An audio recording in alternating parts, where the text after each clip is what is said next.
everybody. Good evening. My name is Alan, and on behalf of the crew, I'd like to welcome you to another edition of Bridging Heaven and Earth.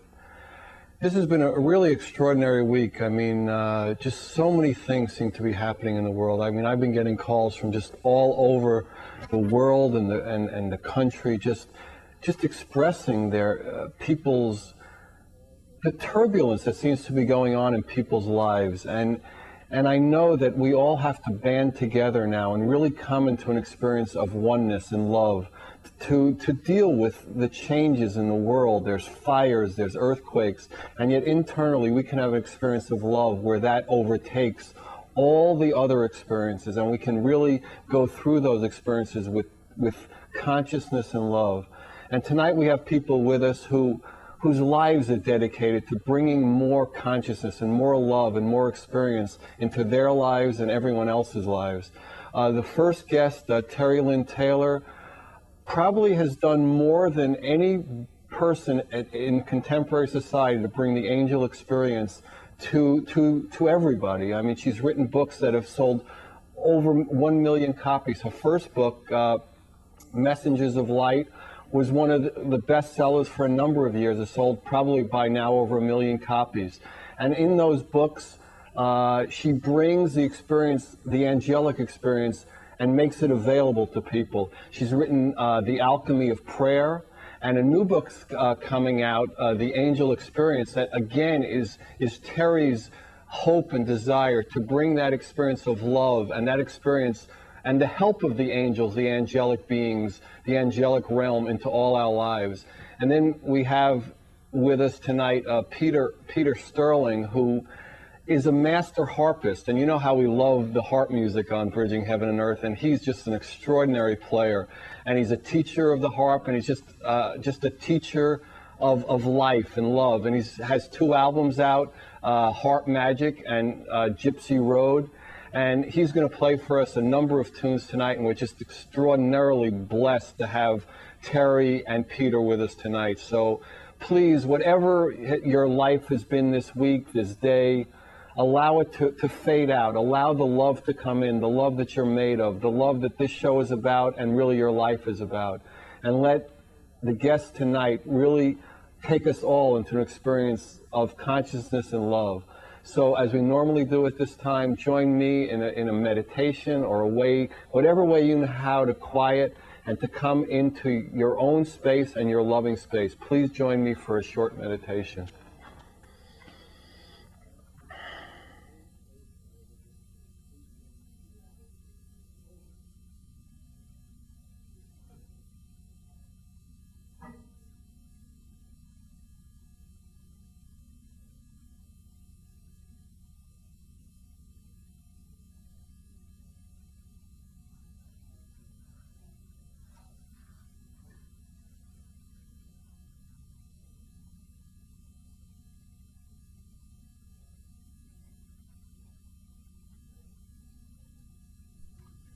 Thank you.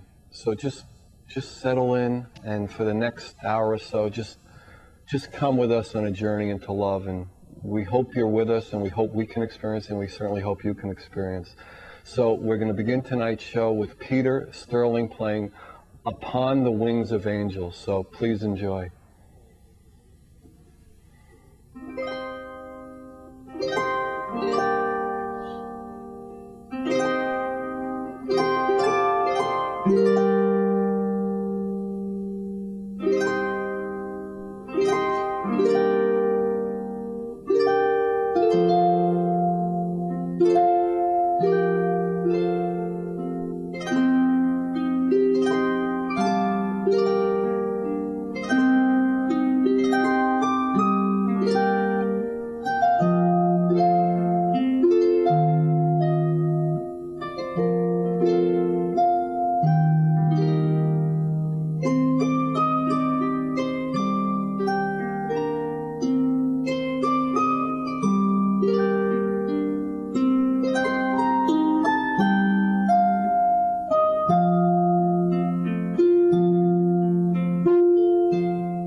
Oh, thank you, Peter. That was fantastic. So we're on the set with Lynne. Hi. Hi. And welcome. Thank So you. how did you begin to open yourself to angels and make the angels experience so much part of your life? Well, it sort of happened, well, you know, I always believed in angels. I remembered angel experiences from when I was really young. I had a very important one when I was a teenager. I was driving too fast, and I mean really fast. And we were being really careless, and I went to put the brake on, which is really the wrong thing to do when you're driving too fast. And I saw my car starting to veer into oncoming traffic. And at that moment, it was like something took over the car completely. I wasn't driving anymore, and my foot came off the pedal, and everything was right. And at that moment, I had such a reverence for life. I thought, you know, this time, in fact, I made a joke to my friend. I said, you know, I think our guardian angels are working overtime now. So we had started to really pay attention to guardian angels in high school, like what can they do for us, you know, what are they like and everything. And I'd sort of forgotten about that, and around 1985, I was in school. I was taking a master's degree class in counseling, and I just started to take life too seriously, you know. I mean, I thought, what's wrong? You know, I'm doing all this stuff, I'm accomplishing things, but I'm not feeling good. No, I thought, what is it? So I thought, okay, time to go on my spiritual path, really get serious about it. Well, you know, when you try to get serious about something, it even becomes more of a burden. Right. But during some of my writing, or some of my reading of spiritual books, and I had piles of them in front of me, I came across the saying, angels can fly because they take themselves lightly. And I just sat there for a minute, and it was like the room lit up. It felt like angels took over everything at that moment. And I thought, of course, you know, first of all, I'm taking myself too seriously. And secondly, I have help, the angels. You know, they're not there just to save us from car accidents. Right. They're here to teach us how to be more human, how to really be spiritual. And so from then on, it just became a quest. I had to know everything about angels. Everyone that I ran into, I asked them, you know, what do you think an angel is? If you had an experience with one, and I started my own little research project. And part of it was that there really wasn't a lot of information. There weren't any contemporary books about that. So that kind of drove you to write the first book. Right. Well, what happened, I was living in Virginia Beach, where the Edgar Cayce library is, you know, so I immediately went there. I wanted everything they had on angels. I had stacks, again, but it was very scholarly, or it wasn't what I was feeling. I thought, no, I know. It wasn't from the heart. No, there's something more here. You know, I know the angels are not just this or that. So, I was joking one day and I said, you know, I can't find the angel book I want. I should just write one. And my friend said, do it. I said, well, no, I can't write a book. He said, why not? Yeah, right. What's the stuff? Yeah. I thought, wow, you know, I've been keeping a journal. I've talked to so many people. I've been doing these little practices with the angels and keeping track of my own spiritual progress. And I sat down with that idea and came up with a proposal, just from what I had already, you know, experienced. And right away, as soon as, I mean, did the first publishing company say that's a great idea, or did you have to go through any struggle in that? Well, it was funny. I put myself sort of through a struggle. I had somebody from the beginning who was an editor at a pretty well-known publishing company that does kind of very spiritual books, kept saying, I'd love to see your proposal. And I thought, oh, he can't mean that. You know? So I had, right, you know, and he was really serious. He was a good friend. He was working with another friend of mine who was an author. And so finally, I showed it to him. He said, you know, this is really good. Can I show it around? And I said, yeah. Well, it turns out, so he found another publisher that was very interested. But it was a smaller publisher, and a lot of the big publishers had no idea what I was doing. They're like, what, is she making fun of angels? Is this some kind of joke, you know? What exactly is she yeah. up to? But H.J. Kramer, when they saw it, they went, you know, there's something here. I think she's, you know, I mean, that was a this tremendous feels real. bestseller, right? Well, I mean, within 2 weeks, it sold out like the first printing of 9,000 copies. Which is amazing for an unknown author. Right. And I got my first letter before I had even seen the book in print. From somebody who was Somebody in a bookstore got the book ahead of time, read it, and wrote to me before I even saw it. Really? Isn't that amazing? They were so excited. You've written like 8 or 9 since then, right? I mean, so and all on the topic of like how to connect to that experience. Yeah, and how the angels can help us be more really present in our own lives, figure out who we are. You know, it's not that they take away the pain and suffering, it's that they help us see a new vision of it, maybe, have gratitude for things. We see it from higher up. Yeah, I mean, exactly. amaze is different if you're looking at it from See, we higher need a new position to look at things, and they always remind me, wait a minute, you know, don't get stuck. Right, right.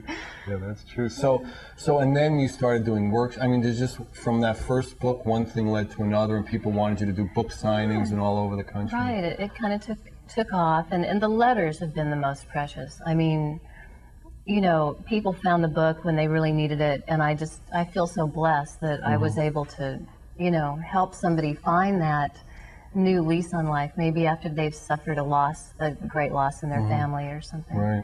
And the letters just amaze me. Sometimes I'll forget, you know, and I go to the mailbox and I open a letter and I went, wow, you know, it's so profound, I think. What problems do I have? Right. Yeah, you know, and I start to, you know, feel kind of like, oh, this and that. Life is so hard, and then my perspective completely changes. Right. It's such a blessing. Yeah, I mean, the same thing happens. I mean, we get calls about the show. I was saying that earlier because this is the last show of the season, so we were talking about, you know, doing the next season and stuff like that. And we get calls from people who are like paralyzed, and they just wait for the show. And it's like, and, you know, I'm bummed out by some idiotic thing that I got going. But then it reminds you, oh, it's so probably the whole thing wonderful. is for us. Yeah, right. So we get letters and cars like that. So how has it really like changed your life? Has it brought you into like a deeper experience of knowing yourself and bringing love? Yeah. You know, I think before I thought the spiritual path was becoming spirit only. You know, I couldn't have anything of this earth. I have to, you know, eat a certain way and everything. But from a gruel bowl more. Yeah, you know. But I think the angels taught me that no, there's other parts of us. We have a soul, we have a heart. You know, we're human. We're here for the human experience, and we can do that a different way. We don't. It doesn't have to be so burdenous. And it's about joy. The really human experience is about joy, learning joy. Right. And that's but really... joy is birthed from pain too, just like labor pain with a birth of a child. You know, you get that joy, but there's something you have to do first. And I feel like the angels are co-creators with us. You know, they don't say, okay, I'm going to do this for you, but I may help position you to where you can do the work, and it will go a little easier. You'll take it a little higher.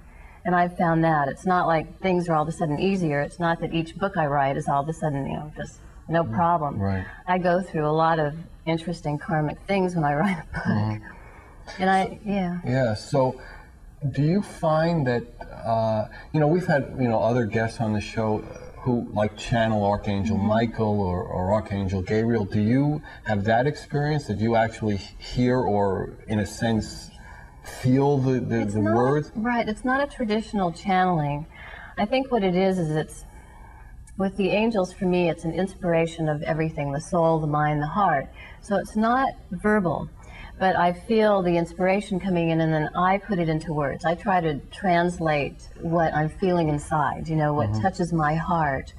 If I have an idea, I ask the angels, like, what is this? And then, do you know what I'm saying? It's like, absolutely. it's inspiration. It's not so do you much. have a specific angel like you turn to, or is it just like the realm? Or I mean, because we've Okay, had that's so many. Yeah, well, sometimes it's the realm. Sometimes if I'm like doing a really, you know, like I'll say serious, but I'm not meaning serious in the sense that it's so dreadful, but a real prayer while I'm really just praying, I'll ask for an archangel to be present, maybe.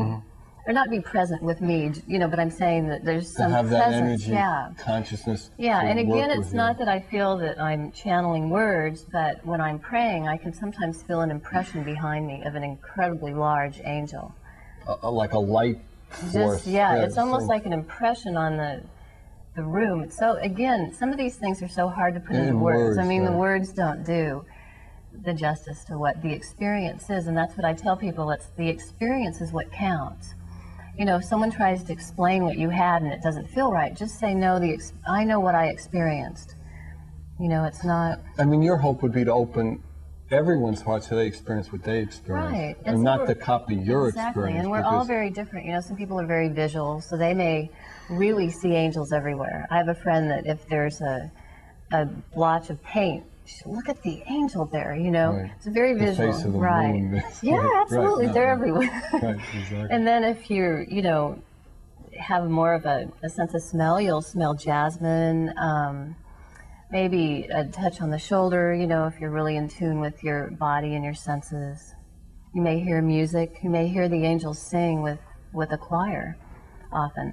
So I think each of us, we can have all of those too, you know, and I say open yourself to that. If you're more of a sensual person and you want more of an intellectual approach or a visual one, start to look for the angels, you know, then they'll show up. They're very creative too, the way So do you find that when you're doing these books or something like that you get like specific information that we want this book to bring this kind of information out at this time in history, or because I mean we have had people who you know they're given like specific direction. Well, I can say that sometimes I'll propose a book, and by the time I'm done, it is not even anything like the proposal. You know, I mean, the fact that the most recent book, The Angel Experience, started out completely different and transformed into this. So I kind of try to tune in, like you were mentioning that this week has been so heavy. You know, sometimes... So turbulent. Yeah, and sometimes the book takes longer than I thought, and then something will happen maybe in the world's psyche or whatever, and I'll tune into that and think, yeah, maybe it's time to write on that.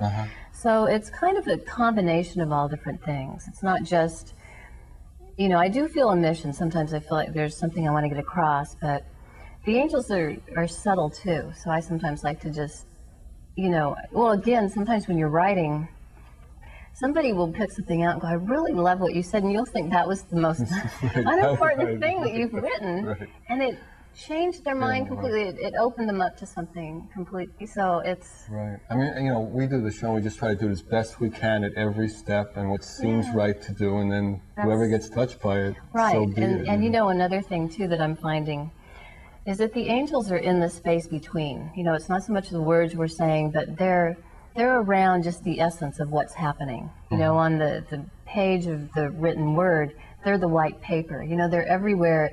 And to connect with the angels, it's important to have that silent time, to know that they are that space.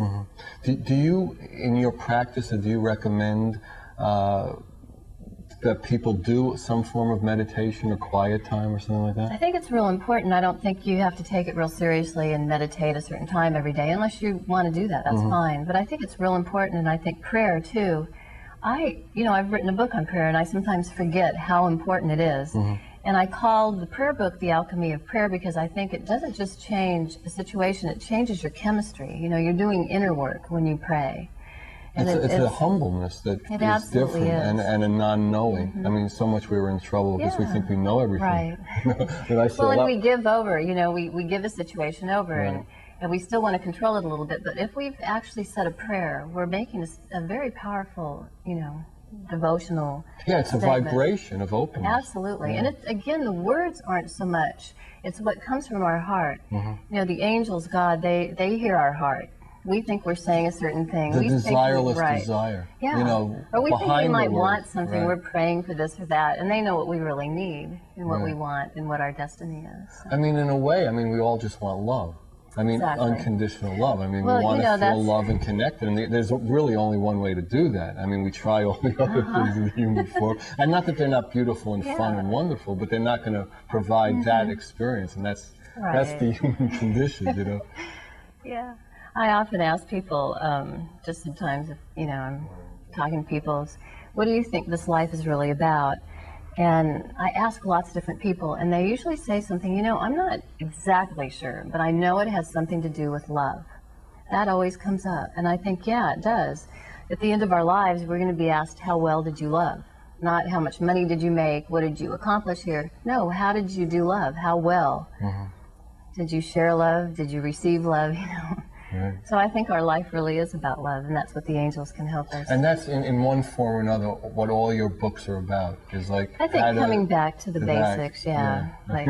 I mean, that's what, you know, we talk about, like dedicated to the oneness, to have that. You know, because I mean, you know, we've been seeing so much about like people trying to deal with all the, you know, the crises in the world. And there are seeming crises, but until we really experience it, the ocean is part of us. The rainforest is part of us. You know, that all of us are part of each other. To have a reverence and a connection for nature, and I think one of the best ways, if you're feeling kind of out of balance, is to just make yourself go out and walk in nature, and then sit down and ask the angels to be with you. And then look around, look up in the sky, notice the sky often, because they may like have a cloud painting they want you to see, and your whole consciousness changes, and it helps to center you. And all you have to do is go out and walk, you know, just to be out in the elements. Yeah, just any way to get out of yourself, and that's really a great way. I mean, it's just, I used to have this friend who used to talk about, you know, she needed a vacation. I used to say all she needed was a vacation was from herself. I know. We wrote a meditation about that in Angel Wisdom, taking a vacation from yourself. Right, I mean, it's so clear is that you're your own problem. Oh, listen. We should maybe start a vacation. A package, like a cruise to get away from yourself. You have to go under a different name. You know, leave your credit cards behind us. It's an interesting thing. Because, I mean, really, that's the problem. Is like, you know, I mean, I was saying to somebody the other day that, you know, I was starting to get sick of myself and all my creations. You know, it's good that you know, that we're taking a break for the show. It's just a start, you know, you can feel it. It's like it was time to do that. You know, and it's not our fault. I mean, we're stuck here, right, as ourselves. In the physical, right. You know? Yeah, and everybody seems to relate to us. And that's why, you know, like throughout a lot of traditions, spiritual traditions or shamanistic traditions, you know, it's like to erase your personal history, you know, to like not be the person, you know, you've been all these years. I mean, you want to do that. I mean, that's in a sense what being born again is. Yeah, and it seems, you know, I was talking to a friend the other day, and she was describing what she had done in the last 5 years. She said, you know, it's like I've lived about 3 lives. Yeah, it's really just the things she's gone through, you know. I think that's true for a lot of people. We look back and that was another life, even in this life. So. Do you feel like coming into this, like the millennium, the year 2000, do you think that that's encapsulating everything and speeding things up and causing, you know, the cleansing to be faster? Or? I think all of that, you know, I think that we're all connected, and I think that the collective psyche knows the year 2000 is coming.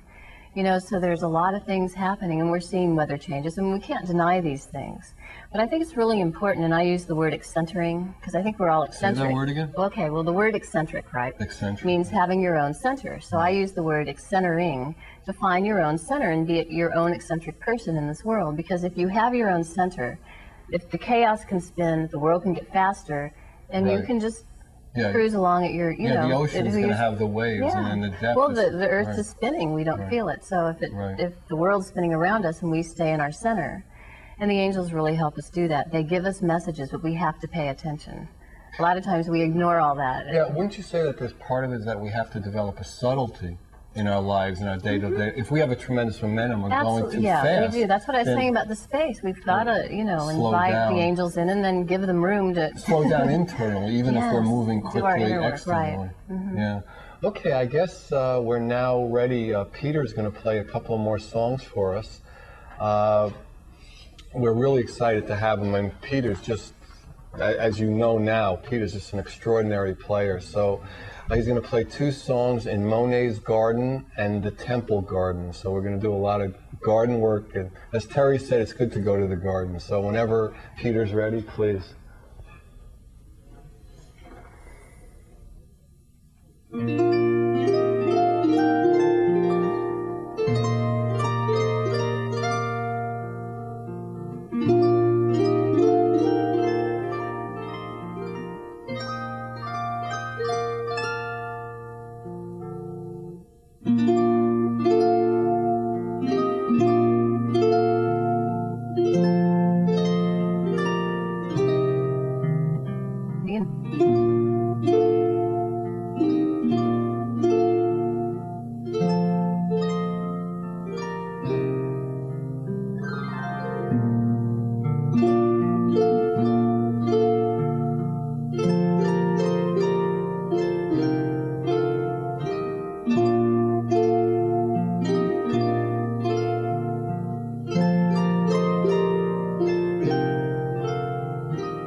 Oh, thank you, Peter. That was fantastic. Isn't that incredible? I mean, the harp is just such a perfect instrument to have with the angel experience. Yes, it always does it. Peter was saying, we met in town yesterday, that that you and he are maybe planning on doing some like guided meditation tapes. Yeah, definitely. We want to do that. I think that'd be fantastic. Yeah, that'd be great. So, if you could like suggest to people, you know, like how they can get in touch with the angel experience, the angel realm, their selves, how you would describe it. I mean, you'd say some sort of quiet time, like quieting to go in between the lines, being with nature. What other, you know, like well, I hints? think the first thing to do, and you can just do this over and over, even if you never have, you know, like say, just start to think about angels. Start to think, what are they, you know, and certain qualities come up, obviously love, compassion, joy, hope, you know, things of the divine qualities. And one really important one is gratitude. I think gratitude really connects us with the angels. They love that. It calls them right to us. So I think the first step is to really just say, yeah, what are angels to me? Who am I? You know, just ask the first questions and then pay attention. And sometimes I do that over and over. Okay, it's been like over 10 years since I've been writing about angels, but I still stop and go, okay, what is this really? You know, because I'm in a new space. And so I think that's really important to do. And then again, pay attention. You know, you're going to hear songs with angels in the lyrics, and they may be really poignant for what you're going through at that point. You may open the newspaper and read something, and you're sure an angel but had to have been there for this particular thing to take place. You'll start to see the proof of angels everywhere.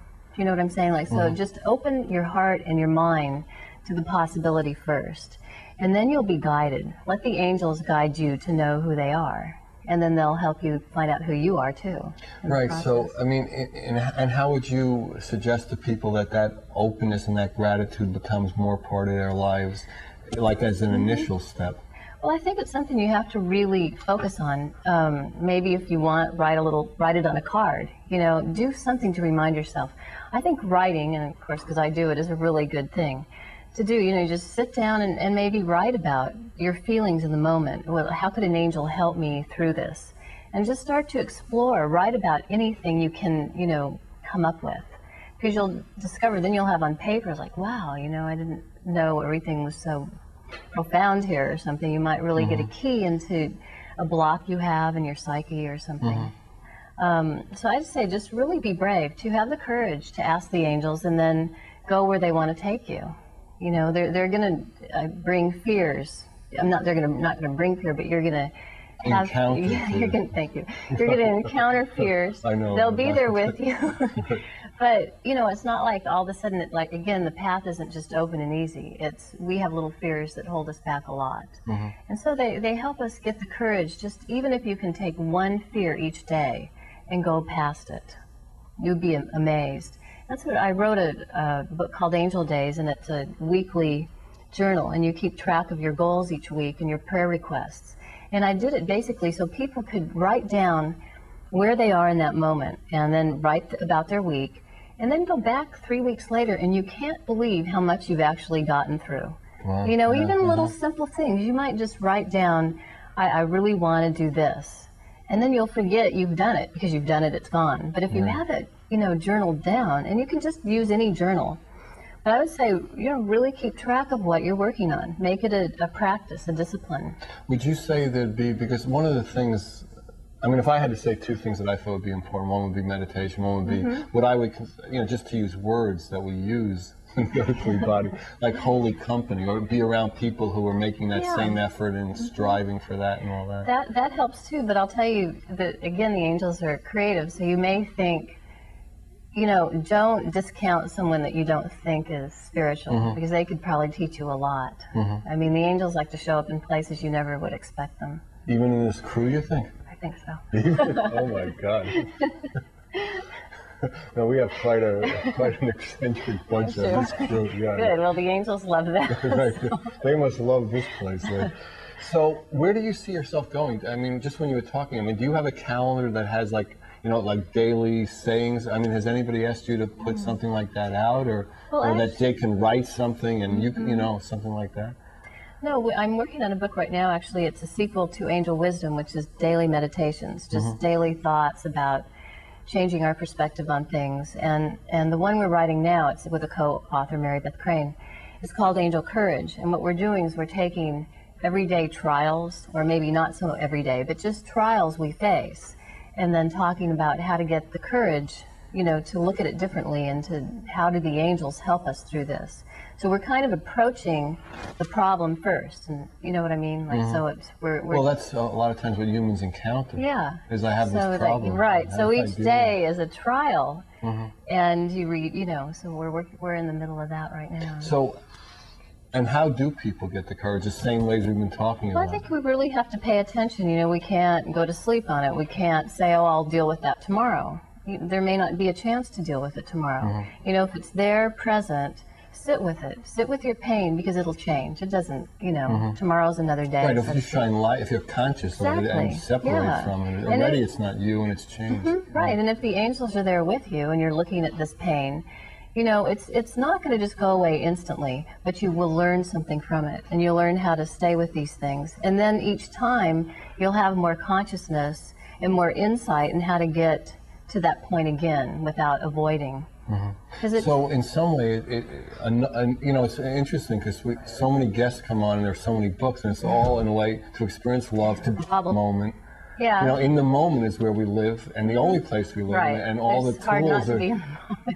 Right, it's hard to experience love if you're in, you know, not in the moment, because that's the only place you're alive. So in a way, all your experience is to help yourself and others come into that moment, come into that consciousness. Right, and be present with it regardless of what's going on, whether you like the situation or you don't. And if you're honest about that, you'll find things you do like, the things you learned, or you'll look back and you'll say, the angels have so much wisdom, thank God that didn't happen, you know, or you'll see that there is such divine workings in your life. Yeah. That it actually was every all day. Perfect. Oh, absolutely, and in subtle ways that you wouldn't even expect. But if you start to pay attention more, you'll start to understand that it's the angel experience isn't out there. It's always right here, because the angels are here with us in our human experience. Yeah, there's working no with us. separation No. in a sense. I mean, it looks like we're Right. separate from all others. It looks like we're Well, yeah, separate. and there's a lot of things going on with us, even when you and I are here talking. But there's things happening in our psyche. The angels are doing things. You know, there's a lot going on than meets the eye. Right. I mean, if we think that, all that's happening is, I mean, it's interesting because a lot of times I'll say to people, we're hurtling through space on a ball. What's reasonable? I mean, the Yeah. whole experiment, this whole thing is so completely beyond absurd, reason. right? I mean, it's so beyond It is. reason. It doesn't make sense. It shouldn't I mean, even be working. Well, I mean, it's working. Right, because if we are logical, right, we'd say, right. But I mean, so why do we have to expect everything else to be reasonable? And then we can start giving ourselves to the infinite. That's the creative way, too. I mean, if you're going to try to be logical or intellectual about creativity, you'll get to a certain point. But if you just let go and let the angels guide you, it's still you doing it. I mean, you're creating the physical creation, but the angels are really guiding you into places that you wouldn't have thought of. And it's not about just the mind. It's the soul, the heart, the spirit, all kind of having their own say. Sometimes if we only let spirit go, we're missing the soul, which the soul says, no, wait, you have to be doing this and that. You have to be here now, kind of thing. The spirit wants to fly off and avoid Not everything. having you in the body. Right, exactly. Such a heavy Do we have pain in to the do ass this? sometimes. Yeah. Yeah, it is sometimes. It's Oh, like, golly, what a thing. So, do you find that, in a sense, like the angels are an emissary of God? I mean, so, in your experience, do you have a direct God, like leapfrog your angel helpers and like being helped by God? I mean, how do you experience that? Well, I think since God is such a vast concept, and I wrote about this in The Alchemy of Prayer, that, I think there's sometimes it's good to think of God as a father, a very personal entity, because that way you feel sort of comforted. But there's other times I think we need to stand back and have a bigger perspective, and so God can be the Great Spirit, very impersonal almost. But the angels are always personal. They're always there with us, and I think one of the things I've noticed in letters is that people have said, the angels make me feel closer to God. I always thought I needed religion. I thought this was so scary if I did something wrong, But the angels kind of make God so much more of a direct experience. There isn't. It's like a philosophy. It's a way of life. I call it a consciousness that once you're touched by it, you're never the same. Right. You can try to close off to it, but it's. Well, for one thing, it feels better. Well, of course, yeah. So It that does. really makes But an even if impression. you try to ignore the angels and say, oh, I can't do this anymore, I want to not be conscious, that's too late. Once you've entered the quicksand. Right. You're in it. Yeah. Right.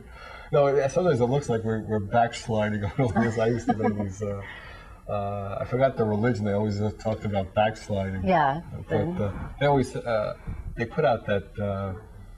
The meatless meat or whatever it is. The Seventh-day Adventists, they talk about backsliding. Yeah, right. Right, you're always backsliding, but it never seemed to make any sense to me. It's like. I know, because it's an ongoing process, and we each have our own, lives to deal with. Right. So, in this experience, would you describe one of the ways you experience it as like experience that the whole thing is perfect, that there's a perfection here, and that we're moving through the perfection on all the realms that we, Yeah, I think if we'll realize that more if we don't try to have just one particular experience of it, if we just try to understand everything with our mind or explain, and if you take apart the word explain, it means to lay out flat. It means you're not going to have any of the beautiful mountains and valleys. Yeah. So, so we think we can explain these things if we've found an answer, but answers get stale very quickly if you've noticed, you found this answer. So I think the thing is to have more questions, to understand, right, to be fluid, to understand that we aren't going to know everything. There's a mystery, and that's where the beauty is. Right. And that there's parts of our soul that do understand the mystery. When they feed us little hints, maybe in our sleep or in our writing. If you do journaling, you'll discover so many aspects of yourself. So, are you planning to take this new book and travel all over the world? Hopefully, yeah. And when is that coming out? It's coming out in August. August. Yeah. Yeah, the cover is beautiful. They sent me a mock-up. Yeah. I don't know if it's The Angel Experience. Yeah. It's that one over there, right? So, I mean, do you go, I mean, what is your experience about traveling the country? Are more and more people becoming open to it? Oh yeah, you know, especially it's interesting, the letters I get from all over the world, and they're all the same. You know, we're so similar. I mean, we may live in different places, but we experience the same things. And our experience with the angels, it's really a common ground. You know, it's love, it's hope, it's peace, and it's learning to be compassionate. It's learning how to love a little better, you know, or get outside of ourselves a little more. And but it's fun, you know, and one of the best places I've been is Texas. I don't know what it is, but I've gone there a few times, and people really just get it, you know. It's something about, well, and they get together. They'll have conferences, and people show up for them, and it's really wonderful. Have you experienced that people, you know, bring it into like their particular religion or faith, Absolutely. and that, you know, in a way narrows their experience of it, or limits? Oh, I see what you're saying. No, actually, I think it expands. What I've found from the letters and the people I've talked to is that the angels are pretty much present in every world religion in some form or another, and even in the Native American beliefs. So I think what happens is when people bring the angels into their own religion, they have a much more expanded way of thinking about it, and it does expand for them, and it's not so rigid. You know, they can still be part of their religion, but they feel more connected, I think, to God and more connected to what's happening. So I've seen just, you know, from the letters and stuff, people really doing great things by just bringing the angel consciousness into, you know, their religious beliefs.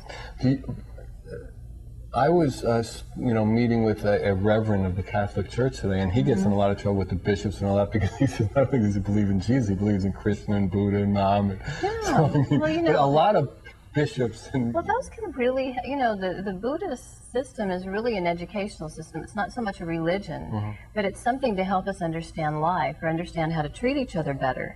So, I mean, we can all use Buddhism in whatever we're doing, you know, to a certain point. Well, I mean, theoretically, they all led to love. And they all led to an experience of where there is no separation. I mean, see, the problem that sometimes happens with religions throughout history is you have holy wars. Because my way of doing it, my way of representing angels or experiencing angels is the right way, and yours is, you know, not only the wrong way, but the way that, you know, is going to lead people into hell. Right. And worse, as it were. They'll have to be on the show. Yeah. Right, so be careful. No, so, I mean, see, you know, like in my experience with religion, sometimes it's a narrowing process instead of an expanding process because it plays one off against the other. Yeah, well, I think what happens too, and what you're talking about is when you narrow yourself, your experience of real life doesn't fit what the beliefs are telling you it's supposed to be. So you have a real conflict in your psyche. You know, so if you're stuck with all these beliefs and all these answers you think are real, but real life doesn't fit into them, that's when people start to go nuts. You know, they can't get out of that to have some sort of alternative way. And I found that people who, you know, the angels find them or they find them or they've had an angel experience and their lives have changed, things don't happen that way anymore. When their beliefs don't fit, you know, what the experience is, they know how to then shift and find a new way of being. So, and you think... And change all the time. I mean, the angels ask us to change inwardly. And you think it expands their way of looking at it, so it's not like this is the right way. There's a mystery that comes in. Right. That just, it tempers all the hard and fast beliefs that separate us all. See, to me, because the big problem is that we have an experience that somehow separates us, whether we're from a different town or a different religion or a different color, and the other one's not as good somehow. Yeah. Well, see, I think the word separation is really where evil comes in. You know, when we separate ourselves, we make a space for evil to come in. If I separate myself because they're a different color, racism, and look at the evils that causes. So whenever we do separate ourselves from anything, from nature, we destroy it, right? Right. We're not experiencing that as part of it. So that's where the, you know, problem comes within that separation. All right. Well, I guess, you know, the show's coming to an end again. I mean, it's just been a really wonderful show for me, and I'm just really excited about it. So, you know, I hope you enjoyed it. I want to thank Terry, and I want to thank Peter, and, you know, come back. We're going to be on, in every city, we're going to be on consistently when we're on now. So good night. God bless you. Watch the show. Thank you.